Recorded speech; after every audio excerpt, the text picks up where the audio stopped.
খুব ভালো আছি, আমি খুব ভালো আছি। এমনি ফ্যামিলিতে তোমাদের সবাইকে অনেক ভালোবাসা। তো আজকে আরেকটি নতুন ব্লগ আমি শুরু করছি তোমাদেরকে সঙ্গে নিয়ে। তো দেখতে থাকো তোমরা, আশা করছি তোমাদের ভালো লাগবে। আর এখন হলো সকাল 11:30, আমার স্নান টান সব কমপ্লিট হয়ে গেছে। আর আমি এখন করছি হলো পুজো। করছি না, তোমাদের সাথে কথা বলছি। আর পুজো টুজো দেওয়া সব কমপ্লিট হয়ে গেছে। এখন বসাবো রান্না। বাজার নিয়ে চলে এসছে, এখনো বাজারটা দেখিনি, পুজো দিচ্ছিলাম বলে। আর কি বলবো, স্নান করে আসলে তো সমস্ত কাজই হয়ে যায়, এখন বাকি আছে শুধু রান্নাটাই। তো চলো কি রান্না করব দেখি আজকে। তোমাদের সঙ্গে যতটা পারবো আমার সারাদিনের লাইফ স্টাইল তোমাদের সঙ্গে শেয়ার করব। যদি তোমাদের ভালো লাগে তো লাইক দিও আর কমেন্ট করে আমাকে জানিও, আর আমার পাশে থেকো।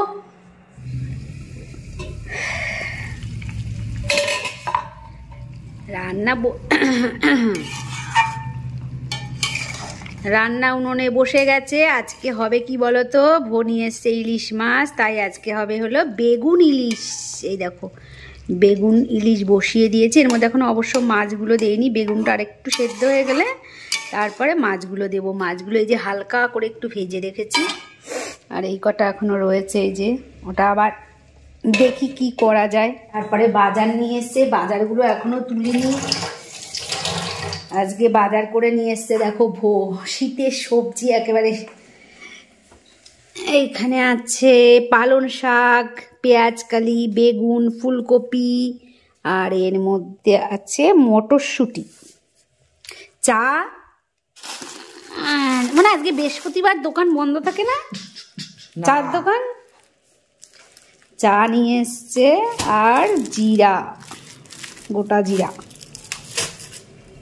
ওখানে দেখো ফল নিয়ে এসছে, তোমার কি এই যে তোমার শাকালু। শাকালুটা আমি ভালো খাই বলে দেখো শাকালু নিয়ে এসছে, প্রত্যেক দিনই শাকালু নিয়ে আসে। তো এই যে ছোট ছোট ভালো লাগাগুলো এই যে মনে করে নিয়ে আসে, এটাই তো কতটা পাও না বলো আমাদের। এই ছোট্ট এইটুকু মনে রেখে যে নিয়ে আসে, এটাই আমাদের কাছে কত আমরা খুশি হই। বড় কিছুতে কিন্তু খুশি হওয়া যায় না, ছোট ছোট অনেক জিনিসে খুশি হওয়া যায়। এই যে এখন সিজনের, হ্যাঁ দাঁড়া, সিজনের আঙুর ফল দেখেছিস কত সুন্দর। তো আমি আঙুর ফল খাই না, তো ভাবলাম ভাত খেয়ে উঠলাম কটা আঙুর ফল খাই। আঙুর ফল কটা দেখে বেশ লোভ লাগলো, তাই এই কটা ভিজিয়ে নিয়েছি, ধোবো। শশা, দাঁড়া ফল কটা একটু ঝুড়িতে তুলে নেই। বল এবার কি বলছিস বল। ফেস প্যাকটা বানিয়ে দিতে হবে। বাড়ির বানানো ফেস প্যাক কেমন লেগেছিল সেদিনকে বল। ফেস প্যাক সেদিনকে আমি বানিয়েছিলাম, তো বউ আর আমি দুইজনেই মুখে মেখেছিলাম, তো ভোর খুব ভালো লেগেছে। তো আজকে বলছে হোমমেড ফেস প্যাকটা বানিয়ে দিতে। তোমাদের সাথে আজকে শেয়ার করছি, দেখো আমি হোমমেড ফেস প্যাকটা কীভাবে বানাই। এটা সপ্তাহে অন্তত কম করেও 2 দিন যদি তোমরা লাগাতে পারো, সত্যি খুব কাজের, ভীষণ কাজের। যে তোমার ইনস্ট্যান্ট যে একেবারে মুখ একেবারে ফেটে গ্লো করে একেবারে বেরিয়ে যাবে, সেরকম কোনো প্রোডাক্টের আমি অ্যাড দিচ্ছি না। তবে তুমি সপ্তাহে যদি 2 দিন করে মাখতে পারো, অন্তত 6 মাস মাখার পরে তুমি রেজাল্ট পাবা, যে মুখের কতটা কি হলো না হলো। দেখো আমি এখন হোমমেড ফেস প্যাকটা বানাবো, তো তার জন্যে যে কোনো নারকেল তেল নিলেই হবে। তো আমার কাছে কোনো নারকেল তেলই নেই, শুধু এই নিহারটাই আছে। তবে নারকেল তেলটা এর মধ্যে দেবো হলো একটু রোজ ওয়াটার। আমরা দুজনের জন্য করছি বলে বড় চামচের 1 চামচ দিচ্ছি, কারণ ছোট চামচের 1 চামচ দিলে একজনের জন্য যথেষ্ট। বেসন, ঠিক আছে। আর এখানে আমি দিচ্ছি হলো 1 চামচ মধু। কত মধু! এটা হলো একদম মানে রিয়েল গাছের মধু। তো আমরা তো এখন ডাবরের হানি মধু ব্যবহার করি, ওটাও খারাপ না বলে আমি এটাই দিলাম, কারণ এটা পাওয়া গেছে এক জায়গায় হচ্ছিল, তো সেখান থেকে গাছ থেকে চাক ভেঙে বিক্রি হচ্ছিল, সেখান থেকে নিয়ে আসা হয়েছে। আচ্ছা এর মধ্যে এখন দেবো হলো আমি অ্যালোভেরা জেল। অ্যালোভেরা জেলটা রিয়েল অ্যালোভেরা জেল, এই যে অ্যালোভেরা জেল আমি কালকে তোমার নিওলেয়ার কোম্পানির। আর গাইজ আমি একটা কথা বলি, পতঞ্জলিরটা কিন্তু অ্যালোভেরা জেল যেটা থাকে ওটা সবুজ, অ্যালোভেরার ভেতরে যে শ্বাসটা থাকে ওটা কিন্তু কখনোই সবুজ হয় না। অ্যালোভেরা জেল দিয়ে দিলাম। মা কতটা দিলা? 1 চামচ, এইটুকু লাগবে, দুজন না। ও বাবা, আমি আর বউ এখন এই ফেস প্যাকটা মাখবো, মুখে অ্যাপ্লাই করব।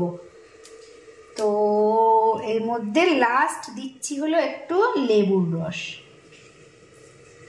পড়িতেছে না ওর মধ্যেই, এই তো চামচের উপরে পড়ছে, দেখতে পাচ্ছিস না? ব্যাস, আর বেশি লাগবে না। তা চামচটা দিলা কেন? চামচটা কেন দিয়েছিস? একটা পুরো জমে গেছে। এবার ভালো করে আরেকবার একটু মিক্সচার। তুমি যা ফেস প্যাক বানিয়েছো এটা খাওয়াও যাবে। সব খাবারের আইটেম, শুধু অ্যালোভেরাটাই। অ্যালোভেরাও অনেকে খায় শরবত বানিয়ে, জানিস এটা কি তুই? আরে ওটা তো মানে কেমিক্যাল থাকতে হয় না। নে মাখ, মুখটা ফ্রেশ করে এসেছিস তো? তো এখানে দেখো আরও একটু রয়ে গেছে আমার আর ভোট দেওয়ার পরেও। তো এটা আমাদের কালকে করবো না, মানে সপ্তাহে 2 দিন, তো আর একদিন হয়ে যাবে আমাদের। স্টোর করে রেখে দেবো, এটা স্টোর করে রেখে দিলে ওটা ভালো। আর মুখে মেখেছি দেখো, এই যে ভালো করে রাব করে করে, মানে 5 মিনিট ধরে মুখের মধ্যে দুজনেই মেখেছি।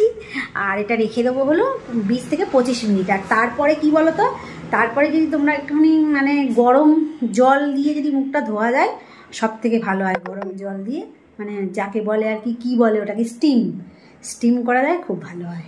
ভোর মুখটা দেখো, দেখাও। তো আমাদের 20 মিনিট হয়ে যাক, তারপরে আবার মুখটাকে দেখাবো, ঠিক আছে, ধোয়ার পরে। আর এদিকে আমার রান্না হলো, কত দূর হলো তোমাদেরকে দেখাই, চলো। এখানে রান্না তো ভাত আগেই হয়ে গেছে, আর এখানে দেখো ইলিশ মাছটা বেগুন দিয়ে, এই যে। আর হলো এখানটায় হচ্ছে পালং শাক, ডাটা পালং শাক, এটাও প্রায় হয়ে এসছে। সব কিছু দেয়া টেয়া হয়ে গেছে, আর একটু শুকালেই নামিয়ে নেব।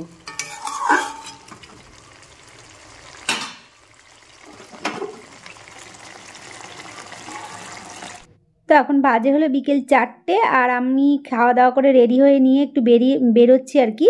এই যে যাচ্ছি হলো একটু মায়ের কাছে, মায়ের শরীরটা নাকি খুব শুনলাম ভালো না, তো একটু দেখে আসি। মনটা খুব মা করছে আর কি। ভো দাঁড়িয়ে আছে বাসের জন্য, চলো গিয়ে পরে কথা বলি। বাবারে তোমাদের তো একটাই সেট, একটাই জায়গা, এই সেটের মধ্যে সেট করতে হবে। জলদি জলদি চলো, তো গায়ে দে, এটা দে। এই সেটের মধ্যে সব সেট হবে কি? এই পাতলা কম্বলটা দে তো, না সেট হবে। দাঁড়া মাকে সেট হবে, এখানে বললি না, ওই মানা গায়ে দেবে বলছে। ওই পাতলাটা বেশ গরমের মধ্যে, নিচে না, তার নিচেরটা। ওইটা ওই আবার লে আস। আমার তো ঠান্ডা লাগছে, অতগুলো পরে আছিস। শীত করছে রে। ইমা কি বলে, শীত করছে, এত গরম লাগছে, ঠান্ডা লাগছে না, করে উঠে আয়। আর আমি উঠতে পারছি না, এই সব যে উঠা যাবে না। আরে বাবা হেভি লাগছে তো, জেন্টলম্যানকে খোলাটা খুলে ফেল। উফ কত, মার ভিডিও করা হয়ে গেছে কমপ্লিট। ওইটা খুলে ফেলা, প্যান্টটা চলে এখানে দিয়ে, এখানে আপনার পড়া তাহলে খুলে ফেল। যার সময় পরে চলে যাচ্ছে, প্যান্টটা ওইখানে দেখ ট্রাউজার আছে, ওইটা পরে নে, পড়া আছে। তো এক জায়গায় বসে সবাই গল্পগুজব আনন্দ হলো, মার সাথে গল্প হলো, সবাই মিলে একসাথে। মার মনটা একটু ভালো হলো, এইটার জন্যই আর কি আসা। আর এদিকে বোন দেখো সবাইকে খেতে দিচ্ছে আর কি, মাংস রান্না করেছিল তাই বললো একটু খেয়ে যেতে। আর মার সাথে যে একটুখানি কথা বলে গেলাম, গল্প করে গেলাম, মনটা মারও ভালো থাকবে আর আমাদেরও ভালো লাগলে। আর আমাদের মেয়েদের কি বলো তো, সব দিকেই সামলাতে হয়, শ্বশুরবাড়ি বাপের বাড়ি দুই দিকেই। মায়ের জন্য তো কিছুই করতে পারি না, যদি একটু কিছু করতে পারি আর কি, সেটাই আর কি বড় কথা। তবুও কিছুই তো করতে পারি না, শ্বশুরবাড়ির দিকে এমনই সংসারের চাপে, তো সকলের খুশি তো একবারে করা যায় না। তো তার জন্যে তার ফাঁকে মনে করি যে যদি একটু কিছু করতে পারি, মাকে একটু আনন্দ দিতে পারি, সেটাই। বিকেলের ঘোরাঘুরিটা হয়ে গেল, তো সারাদিন বাদে রান্নাবাড়ি করে বেশ একটু ঘুরে আসলাম, মনটাও ভালো লাগছে। এখন আবার রাতের কাজ করতে হবে। জুতো মা নিচে ভুলে এসছে, ঘরে পড়ার জুতো, তাই আমি আবার হাতে করে নিয়ে আসলাম। বিশাল ব্যাপার। আর একটু কি বলতো, সংসারের কাজ তো আমাদের পড়েই থাক, মানে সব সময়ই করতে হয়। তো ফাঁকে জোকে যদি একটু ঘুরে টুরে আসি তাহলে কি হয়, মনটা ভালো থাকে। এটা হলো মনের খাদ্য, তাই না? তো একটু ঘুরে ফিরে আসলাম, এবারে আবার কাজে হাত দেবো, রাতে ডিনার বানাতে হবে। কাজ সঙ্গে করে নিয়ে গেছি, আবার সঙ্গে করে নিয়ে এসছি। দাঁড়াও, টিভিটা ছেড়ে নেই। মানে সারাক্ষণ এন্টারটেনমেন্টের সাথে থাকতেই হবে, বুঝলা? বুঝলাটা আবার বেশি বলে ফেললাম।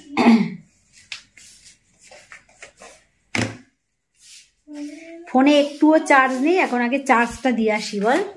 একটুও চার্জ নেই ফোনে, কিন্তু আমার আগের ফোনটা, এই যে এই ফোনে আমার এখন চার্জ আছে বোধহয় 18% এরকম হবে, কি 16% এরকম হবে। আগের ফোনটা মানে 18% 20% চার্জ থাকলে ক্যামেরা খোলা যেত না, ক্যামেরা ওই কমে গেলে, চার্জ কমে গেলে।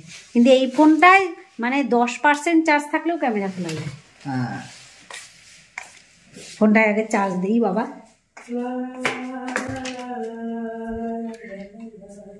কিন্তু সবার মধ্যে দিয়ে একটা জিনিস, আজকে সন্ধ্যেটা জ্বালা হয়নি। বৃহস্পতিবার, আজকে সন্ধ্যেটা জ্বালা নেই, আর আমি না জ্বাললে কেউ নেই আর ঘরে। এটাই হলো সমস্যা, বুঝেছো? একটা দিকে দেখলে আর একটা দিক হয় না। তো বাড়িতে এসে যা যা বাকি কাজগুলো ছিল সেগুলো সব সারলাম, সেরে সুরে তারপরে এখন এসছি রান্নাঘরে। আর আজকে বানাচ্ছি হলো আলুর দম, একদম নতুন আলু, মটরশুঁটি, ধনেপাতা দিয়ে আলুর দম বানাচ্ছি। এবারে শীতকালে কিন্তু আমি একদিনও এখনও আলুর দম বানাইনি, তো আজকে আলুর দমটা বানাচ্ছি। আর তার সাথে তো রুটি করা আমার হয়ে গেছে, দুধ আছে। এই হলো আজকে রাতের ডিনার। আর সব কিছু সামলিয়ে গেলাম ওই বাড়িতে, ওই বাড়ির থেকে এসে আবার এই বাড়ি সামলানো। মানে মেয়েদেরকে সব দিকেই খুশি করতে হবে, এটাই হলো মেয়েদের ধর্ম। এদিকেও খুশি করো, ওদিকেও খুশি করো, সব মেয়েদেরই এটাই আর কি কাজ, সবাইকে খুশি করা। যাই হোক, খুশি যদি কাউকে মানে একটুও করতে পারি, সেটাই নিজেকে মানে কি বলবো, নিজেকে ধন্য মনে করব যদি কাউকে একটুও খুশি করতে পারি। তো জানি না আমার ভিডিও তোমাদের কেমন লাগে, আশা করি ভালো লাগে। ভালো লাগলে আমার পাশে থেকো, আর খারাপ লাগলেও কমেন্ট করে অবশ্যই জানিও। তোমরা কেমন ভিডিও দেখতে চাও সেটাও জানিও। তো দেখা হবে আবার নেক্সট ভিডিওতে। তোমরা ভালো থেকো, সুস্থ থেকো, সবাইকে গুড নাইট, টাটা।